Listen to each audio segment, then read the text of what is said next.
Mutiara Hikmah Official, menyingkap hikmah di balik sunnah.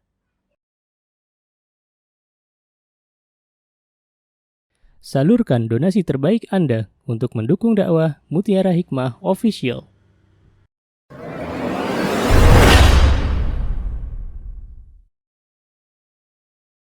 Akhwati fillah rahimani wa rahimakunallah. Hari ini nasta'inu billah, kita memohon pertolongan kepada Allah Subhanahu wa taala. Kita akan belajar bersama tentang sebuah judul di mana seharusnya kita semuanya belajar, yaitu bagaimana agar salat kita khusyuk, terutama bagi kita emak-emak ya, ibu-ibu yang mana terkadang lagi salat saja kepikiran nanti anak pulang jam berapa, ya enggak? Baru lagi salat, Allahu Akbar, ya Allah, ketinggalan itu tempat minumnya.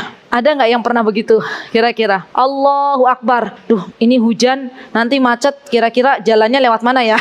Masya Allah, itulah emak-emak, subhanallah.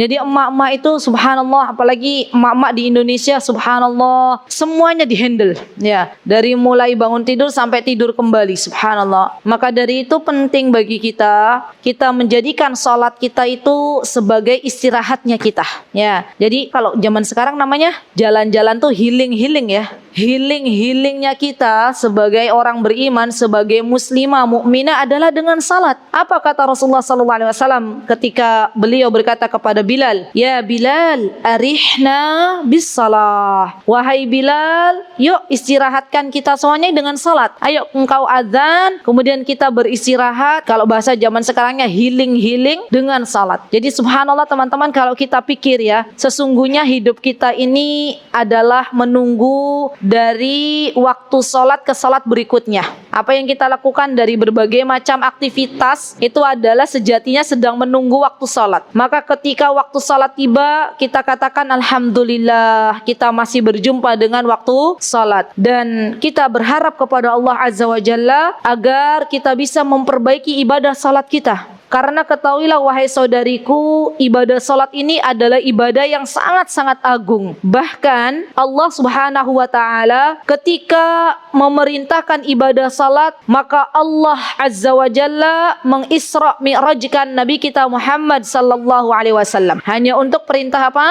Salat. Subhanallah. Dan Allah Subhanahu wa taala menjadikan ibadah salat ini adalah amal salih yang pertama kali dihisab nanti di hari kiamat. Barang siapa yang salatnya bagus, maka insya Allah yang lainnya pun ikut bagus. Barang siapa yang salatnya masih amburadul, masih kadang salat kadang tidak, maka biasanya amal solih yang lain pun tidak teratur.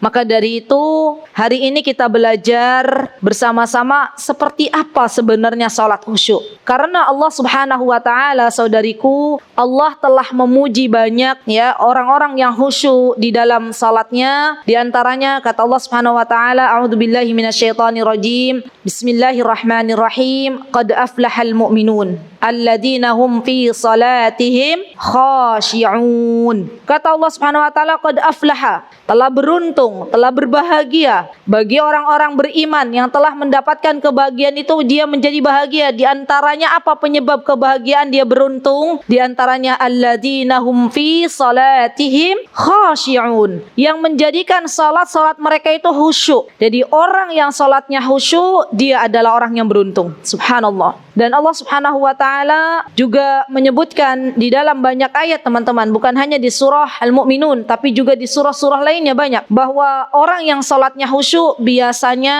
ia memiliki hati yang tenang ya, subhanallah. Dan kalau kita berbicara masalah khusyuk, ditengok dari bahasa Arab, khusyuk itu artinya as-sukun. Sukun itu tenang. Dan ada yang mengatakan khusyuk itu artinya at-tadhallul. Tadhallul itu artinya kita merendahkan diri kepada Allah Subhanahu wa taala. Itu khusyuk. Dan bagaimana caranya agar kita bisa salat khusyuk? Yang pertama, teman-teman, pelajari dulu ilmunya. Ilmu salat, ilmu bagaimana wudu yang sesuai dengan apa yang dianjurkan oleh Nabi kita Muhammad sallallahu alaihi wasallam. Dan ketika kita tahu bahwa salat itu wajib, maka mempelajari ilmu tentang salat juga merupakan kewajiban. Ya, jadi kalau dalam kaidah usul fiqh itu ada yang menghantarkan kepada sesuatu yang wajib itu adalah wajib. Jadi teman-teman nanti belajar lagi tentang fikih salat, bagaimana tata cara salatnya Rasulullah SAW yang benar, bagaimana cara wudhunya Rasulullah SAW yang benar. Setelah kita pelajari dan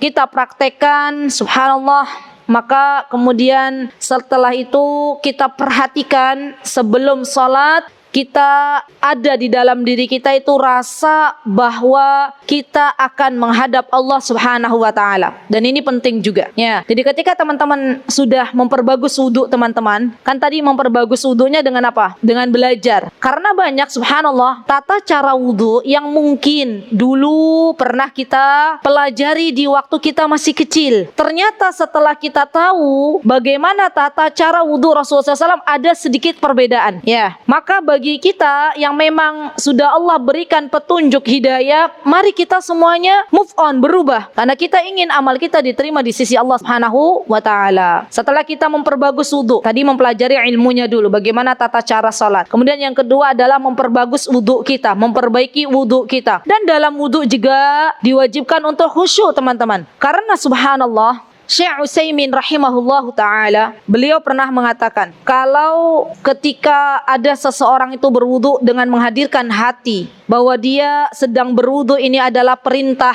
dari Allah Subhanahu wa taala untuk membersihkan apa-apa yang tersisa dari sebuah hadas, maka dihitung nilai plus di hadapan Allah Subhanahu wa taala. Menghadirkan niat dalam berwudu dan orang yang dia tidak menghadirkan niat dalam berwudu itu berbeda di hadapan Allah Subhanahu wa taala. Jadi penting ketika kita wudu tuh khusyuk, teman-teman. Khusyuk apa? Tenang, tidak terburu-buru. Saya mau tanya jujur, dulu waktu ibu-ibu masih sekolah, kalau zaman saya itu, kita itu yang favorit zaman dulu Bu, itu SD negeri, ya enggak? Kalau zaman sekarang kan swasta. Zaman dulu kan, wah negeri ki Masya Allah, wah bisa masuk negeri, favorit gitu ya. Dan dulu di tempat kami itu ada sekolah namanya Madrasah Ibtidaiyah. Itu biasanya mulainya ba'da duhur, ya siang, pulang sore. Dulu saya masih ingat dulu, ketika kami akan berwudu itu kita boro-boro khusyuk. Wudunya balapan, ya. Kaki tuh boro-boro kita lihat kakinya ini, mata kaki basah apa enggak gitu ya. Yang penting yang pertama wudu selesai itu dia juara. Begitu enggak kira-kira anak-anak? Nah kalau ada ibu-ibu masih seperti itu, berarti masih anak-anak. Ya. Jadi ibu, yang namanya wudu tuh harus khusyuk, benar-benar menghadirkan hati kita bahwa kita sedang wudu. Ya subhanallah. Berbeda orang yang dia berwudu dengan khusyuk dan orang-orang yang dia berwudu tidak menghadirkan hatinya, itu sangat-sangat berbeda. Ya. Maka setelah kita membaguskan wudu kita, ya, kemudian yang ketiga, kita hadirkan hati kita, fokus. Jadi mau sholat itu fokus dulu, ya. Dan bagi teman-teman yang punya anak laki-laki, nih khususnya, atau punya suami, yuk kita ngobrol bareng-bareng mereka, ya, bahwa hendaklah mereka itu, terutama yang punya anak laki-laki yang sudah balik, yang memang harus dia sholat di masjid, kita ajak mereka untuk sholat ke masjid itu jangan mepet-mepet iqomah, ya. Kenapa? Karena kita ketika sebelum sholat itu teman-teman, kita itu harus ada berhenti sejenak. Maksudnya berhenti sejenak tuh menghadirkan bahwa kita itu akan menghadap Allah Subhanahu wa taala. Beda, coba ibu-ibu rasakan. Beda orang yang dia datang awal sebelum muadzin iqamah, ya, kemudian dia menghadirkan dirinya salat tahiyatul masjid dulu bagi kaum laki-laki. Kemudian setelah itu salat sunnah. Itu beda rasanya dengan orang sudah qomat apa sudah imamnya sudah baca Al-Fatihah dia baru datang. Itu khusyuknya berbeda ya. Sama dengan kita ibu-ibu, kalau kita di rumah, ya, kita juga sama. Hadirkan diri kita sejenak, tidak langsung takbir. Kita katakan pada diri kita, ya Allah, alhamdulillah, sekarang saya masih bisa diberikan kesempatan untuk salat. Ya Allah, apakah ini adalah salat terakhir saya? Ya, hadirkan suasana di mana kita itu seakan-akan salat terakhir kita. Ya, mungkin bisa jadi ini adalah salat duhur kita terakhir. Mungkin bisa jadi ini adalah salat asar kita terakhir.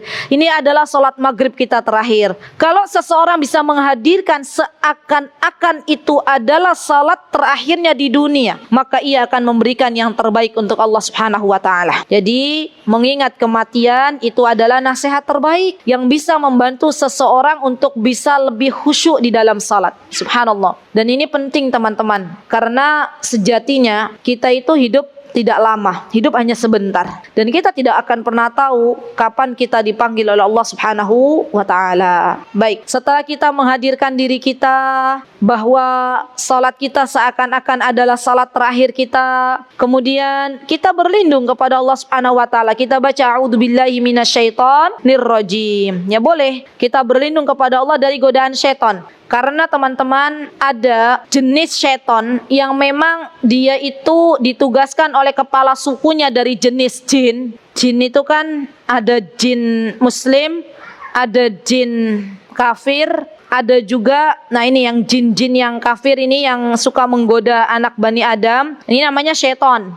Nah, syaitan tuh ada namanya khinzib. Nama syaitan khinzib. Khinzib ini teman-teman, dia mendapatkan tugas ya. Jadi tugas dari kepala sukunya syaitan untuk menggoda anak Bani Adam yang sedang salat. Ya, maka dari itu terkadang subhanallah bentuk dari godaan mereka di dalam salat seorang hamba itu lagi salat diberikan rasa was-was.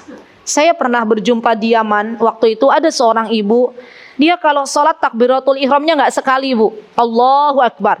Sudah itu Allahu Akbar lagi.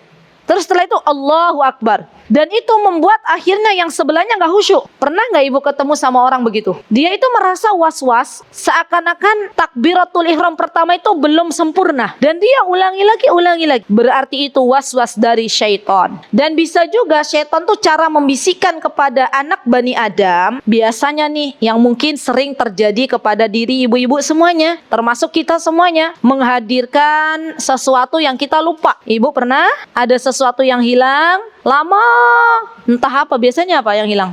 Kunci, ya. Terus sholat, tiba-tiba syaitan tuh ganggu. Kayaknya kemarin di sini deh kamu taruh. Sampai pernah ada kisah, ini kisah nyata. Abu Hanifah, seorang laki-laki datang kepada Abu Hanifah. Beliau bilang begini, ya Abu Hanifah, saya tuh hilang barang gak ketemu-temu. Kata Abu Hanifah, coba kamu sholat, nanti mesti keinget, katanya gitu ya. Terus laki-laki ini sholat betul. Syaitan mengganggunya dan keinget barangnya. Datang lagi dia ke Abu Hanifah, gimana? Sudah ketemu? Sudah, katanya. Di mana kamu ingat? Di sholat. Ya subhanallah. Jadi memang subhanallah, syaitan itu luar biasa mengganggu anak Bani Adam, ya. Dan syaitan terkadang mengganggu anak Bani Adam dengan cara dia melupakan bilangan rokaat. Ada nggak yang begitu? Kayaknya saya sholat berapa rokaat ya? 3, opo 2, opo 4 gitu ya? Pernah begitu? Kok banyak yang ngangluk-ngangluk ya? Nah, Masya Allah. Ini godaan-godaan syaitan. Maka ketika ada laki-laki datang kepada Rasulullah SAW dan curhat kepada Rasulullah SAW bahwa dia tidak khusyuk dalam salat, kata Rasulullah SAW apa? Kata Rasulullah SAW, maka berta'awudlah kepada Allah, memohon perlindungan kepada Allah Subhanahu wa taala dari godaan syaitan. Karena memang ada syaitan tuh yang ditugaskan mengganggu anak Bani Adam yang sedang salat. Ya. Dan perlu diketahui teman-teman, yang namanya khusyuk itu dibagi menjadi 2. Jadi tadi ya, sebelum sholat kan kita sudah membaguskan wudhu kita, sudah belajar tentang ilmu salat, berta'awud ya, menghadirkan bahwa seakan-akan itu ada salat terakhir kita. Dan yang perlu kita ketahui, khusyuk itu ada 2. Yang pertama, khusyuk secara fisik, jasad kita itu khusyuk. Maksudnya apa? Tenang, tumakninah, kita itu tidak terburu-buru salatnya. Ya ibu-ibu, salat itu bukan balapan. Ya, jadi kita itu salat itu tenang. Sujud diperlama, ruku diperlama, ya. Duduk tahiyat juga jangan cepat-cepat. Tapi biasanya yang pada cepat-cepat itu di sujud.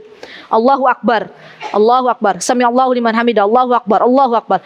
Itu kayak mematuk burung. Dan solat-solat yang demikian, solatnya tidak sah.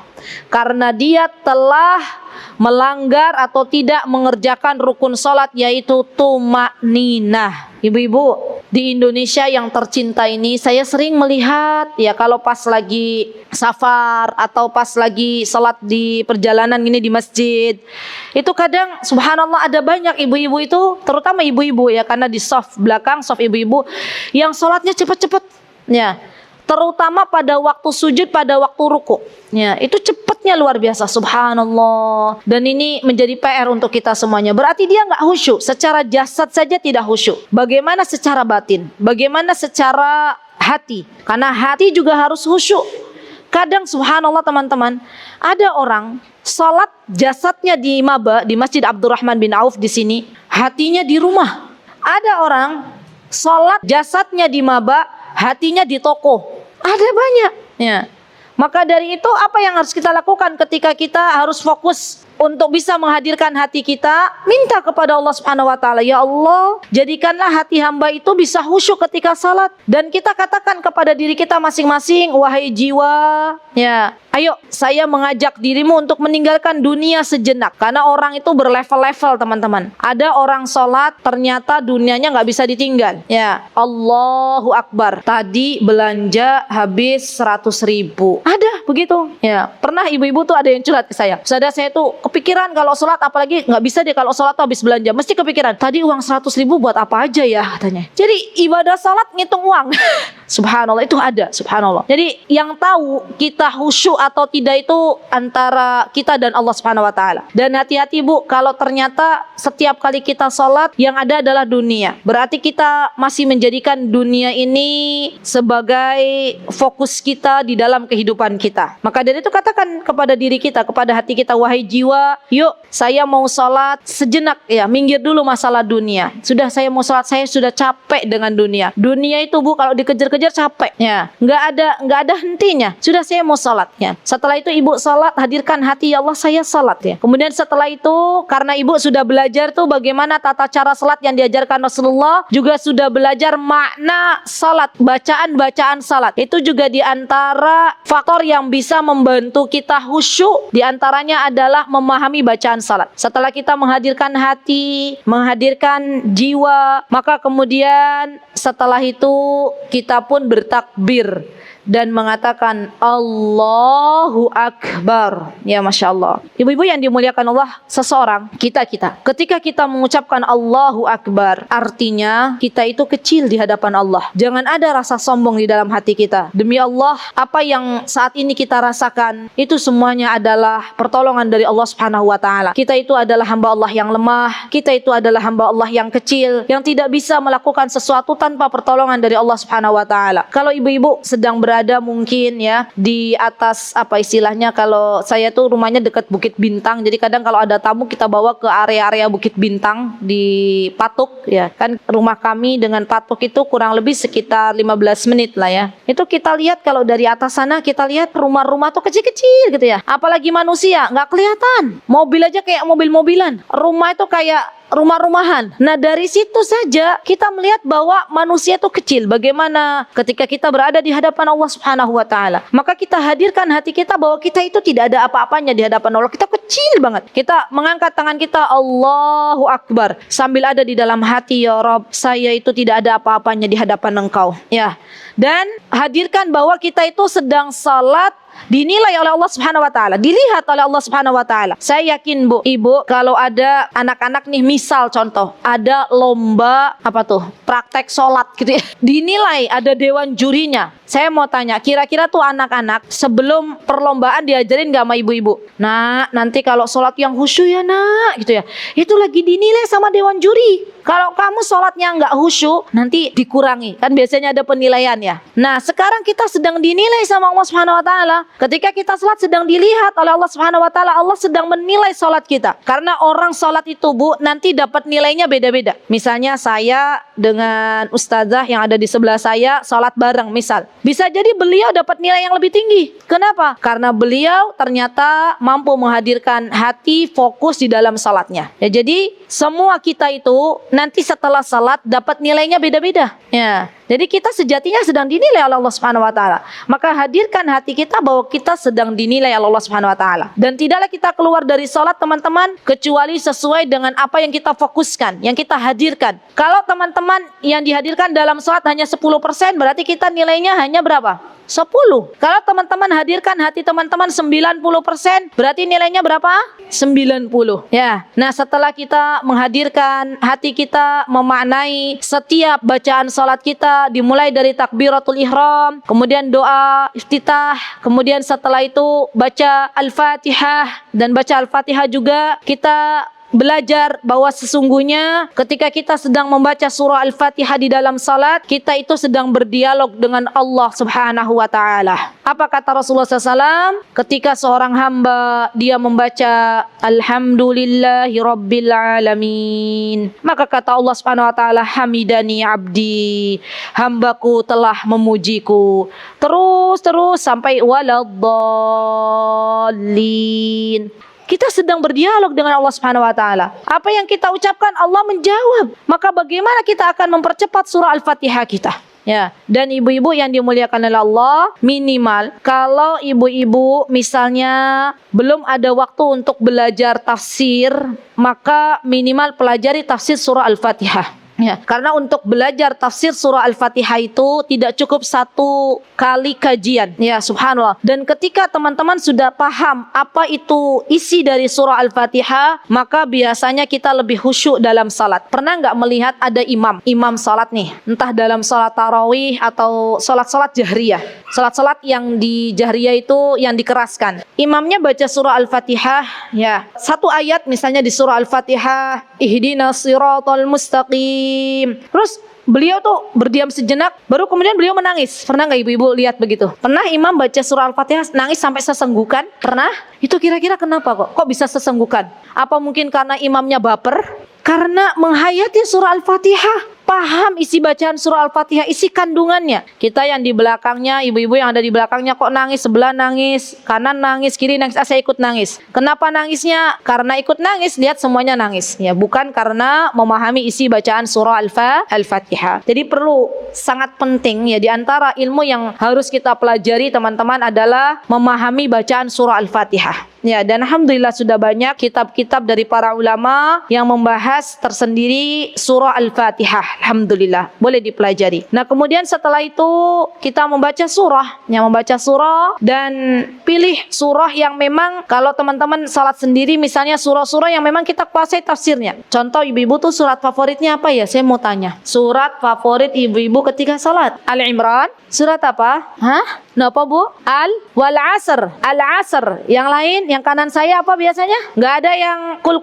Al-Asr, Masya Allah. Al-Asr, Masya Allah. Kalau kita bisa memahami surah Al-Asr, Masya Allah, itu luar biasa. Bahkan surah Al-Asr itu kata Imam Syafi'i, kalaulah Allah turunkan surah Al-Asr saja itu sudah cukup gitu ya. Masya Allah. Jadi penjabarannya luas sekali itu surah Al-Asr. Atau mungkin ibu-ibu ada yang hobinya baca Al-Ikhlas. Ya, ada. Nah, itu ketika kita baca begini, Allahus Samad, maka kita hadirkan, ya Allah, hamba menggantungkan kehidupan hamba hanya untuk Engkau. Hamba menggantungkan hidup hamba kepada Engkau. Ya Allah, tidak ada yang bisa menolong hamba kecuali Engkau. Kita tuh jadinya tuh ketika salat tuh kayak apa ya, istilahnya benar-benar menghayati, nggak mau lepas cepat-cepat dari salat, karena kita sedang bermunajat dengan Allah Subhanahu wa taala. Ya, baik, kemudian setelah itu kita takbiratul intikal dan ruku. Ya, ruku juga pastikan jangan cepat-cepat. Ya, begitu pula dengan i'tidal. I'tidal juga dirasakan, dinikmati, dipahami bacaan dalam i'tidal. Kemudian sujud. Sujud juga diperlama, Bu. Ya, karena keadaan yang terdekat seorang hamba dengan Robnya itu ketika sujud. Ya, subhanallah. Jadi ketika sujud jangan cepat-cepat. Ya, diperlambat. Apalagi kalau sholat sendirian. Kalau sholat sama imam berarti kita ikut imam. Imamnya Allahu Akbar bangun dari sujud, ibu nggak bisa berlama-lama lagi. Cepat bangun. Jangan karena berlama-lama imamnya sudah berdiri, sudah Al-Fatihah masih sujud terus. Ya. Tapi kalau ibu sholat malam, sholat sunnah, boleh diperlama untuk sujud. Ya, atau sholat wajib misalnya tidak tidak berjamaah misalnya, maka boleh diperlama untuk sujud ya. Kemudian setelah itu duduk di antara dua sujud, juga dipahami maknanya, Masya Allah dalam sekali. Itu kalau kita belajar doa antara dua sujud itu luar biasa, subhanallah, permintaan kepada Allah Subhanahu wa taala. Kemudian setelah itu sujud kembali, bangun lagi sampai tahiyat akhir, subhanallah. Dan di tahiyat akhir inilah kita setelah membaca tahiyat akhir, kemudian kita baca doa 4 perlindungan itu dan memperbanyak doa kepada Allah Subhanahu wa taala, baru kemudian salam. Ya, Masya Allah. Ini diantara contoh salat yang khusyuk ya. Nah, ibu-ibu yang dimuliakan Allah, apalagi yang bisa membantu kita untuk sholat khusyuk selain tadi? Selain apa tadi? Yang pertama, mempelajari ilmunya. Yang kedua, memperbagus wudu. Yang ketiga, hadirkan hati, fokus. Ya, apa Bu? Fokus. Kemudian yang keempat, mempelajari bacaan salat. Ya. Tadi kayaknya yang menjadikan salat itu seakan-akan salat terakhir ya. Itu berarti 5 ya. Baik, kemudian yang keenam ta'awud, memohon perlindungan dari godaan syaitan, itu yang keenam. Kemudian yang ketujuh, faktor yang bisa membantu kita untuk khusyuk salat itu teman-teman, diantaranya adalah bersiwak ya. Bersiwak. Berbeda orang yang menghadap Allah dalam keadaan mohon maaf sekali bau mulut dengan yang mulutnya segar ya, pasti berbeda. Ibu-ibu aja bangun tidur mau sholat malam, beda nggak? Ibu-ibu sikat gigi dulu lah misalnya karena nggak ada siwak, misalnya sikat gigi. Keadaan ibu-ibu beda nggak? Sikat gigi dulu dengan belum sikat gigi, beda kan? Yang ada biasanya kalau belum bersiwak, belum sikat gigi langsung sholat, yang ada khusyuknya kebangetan. Gimana? Nggak bangun-bangun ya, karena tidur. Itu biasanya seperti itu. Dan di antara faktor teman-teman yang bisa membantu kita untuk khusyuk ketika kita akan sholat, maka ketika kita akan sholat dan hidangan sudah tersedia di meja makan, maka kata Rasulullah SAW, segerakan untuk menyantap hidangan dulu. Ya, ada 2 hajat yang harus disegerakan sebelum sholat agar kita bisa lebih khusyuk. Yang pertama, apabila makanan sudah tersedia di meja makan, atau apabila seseorang ingin ke belakang, ya, membuang hajat, dan itu semuanya demi kekhusyuan sholat. Kenapa ibu-ibu Rasulullah menyarankan demikian? Karena kalau ibu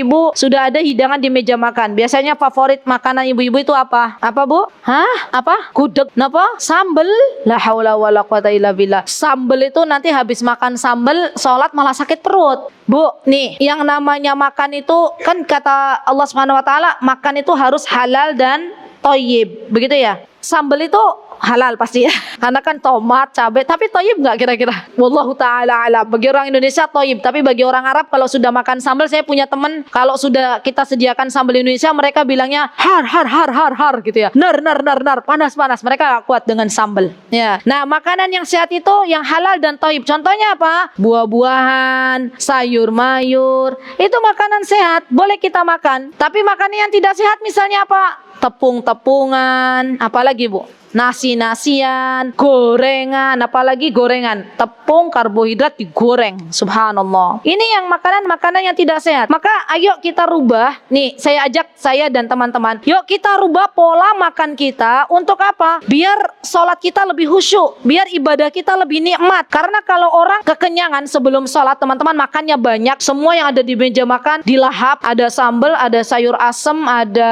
tempe, ada apa biasanya favoritnya, ada gesek gitu ya, ikan asin, ada macam-macam dimakan semuanya, yang ada nanti sholatnya malah nggak khusyuk ya. Jadi cukup untuk menegakkan tulang punggung, kemudian setelah itu dia salat ya. Dan ini akan menjadikan lebih khusyuk daripada makanan sudah dihidangkan kita sholat malah kepikiran nanti sambelnya habis ya, contoh misalnya. Jadi itu harus kita perhatikan baik-baik. Dan juga teman-teman, terutama salat malam ya. Salat malam itu kalau misalnya kita mau sholat, maka apa ya bahasanya ya, jadi kita ini dulu, kalau dulu tuh kami biar membantu sholat itu khusyuk, biasanya sebelum sholat malam saya pernah diberitahu oleh guru kami di Yaman, kita dibantu dengan minum dulu sejenak apa yang kira-kira bisa memfreshkan mata, kemudian baru sholat ya. Karena masalahnya kalau misalnya teman-teman sholat malam langsung sholat dalam keadaan badan tuh masih belum siap, itu biasanya malah nggak khusyuk, biasanya malah mimpi sepi di dalam salatnya. Jadi teman-teman, ini juga penting bagi teman-teman yang biasa bangun malam. Ya, ketika salat malam, maka jadikan dulu badan kita itu fresh dulu ya. Nanti insya Allah itu bisa membantu khusyuk di dalam salat. Baik, kemudian di antara faktor yang bisa menjadikan ibadah kita khusyuk teman-teman, maka di antaranya adalah dengan memakai baju yang bersih.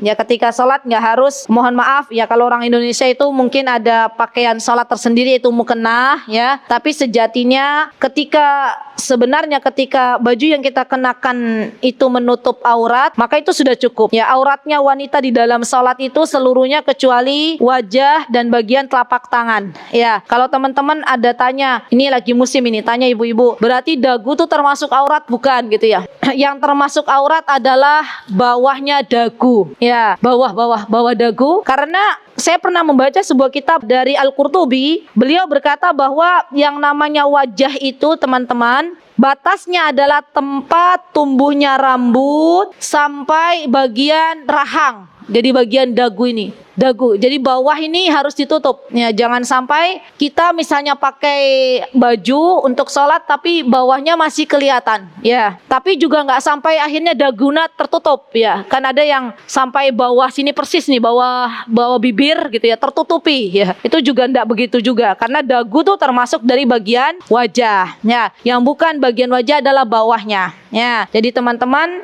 ini juga penting untuk kita perhatikan dan pakailah baju yang sekiranya baju itu bersih. Kalau teman-teman di rumah salatnya enggak apa-apa disemprotkan, misalnya dioleskan minyak wangi sedikit ya, tapi dengan syarat kalau di rumah. Tapi kalau di masjid, teman-teman salat di masjid jangan menyemprotkan minyak wangi atau mengoleskan minyak wangi di tempat atau di pakaian yang akan dikenakan untuk salat, karena kita keluar dari rumah ya. Dan kita tahu bahwa barang siapa yang dia mengenakan parfum ketika keluar rumah, kemudian ingin dicium oleh segerombolan laki-laki, sekelompok laki-laki, maka dia tidak bisa mencium bau surga. Baik, jadi itu diantara yang bisa menjadikan salat kita khusyuk teman-teman. Dan pastikan tempat salat kita juga adalah tempat yang bersih dari najis. Baik, alhamdulillah telah selesai kajian di sore hari ini. Mudah-mudahan bisa kita amalkan. PR untuk kita selama ini bagaimana salat kita masing-masing. Apakah salat kita sudah khusyuk ataukah hanya sebuah rutinitas menggugurkan kewajiban? Kalau selama ini kita menganggap salat adalah hanya sebatas menggugurkan kewajiban, maka perlu dipertanyakan dan diperbaiki salat kita masing-masing. Semoga Allah Subhanahu wa taala memberikan petunjuk kepada kita semuanya. Jika ada yang benar datangnya dari Allah Subhanahu wa taala, jika ada yang salah datangnya dari saya pribadi, saya mohon maaf yang sebesar-besarnya. Aqulu qauli hadza wastaghfirullah li wa lakum wa akhiru da'wana alhamdulillahi rabbil alamin. Wassalamualaikum warahmatullahi wabarakatuh.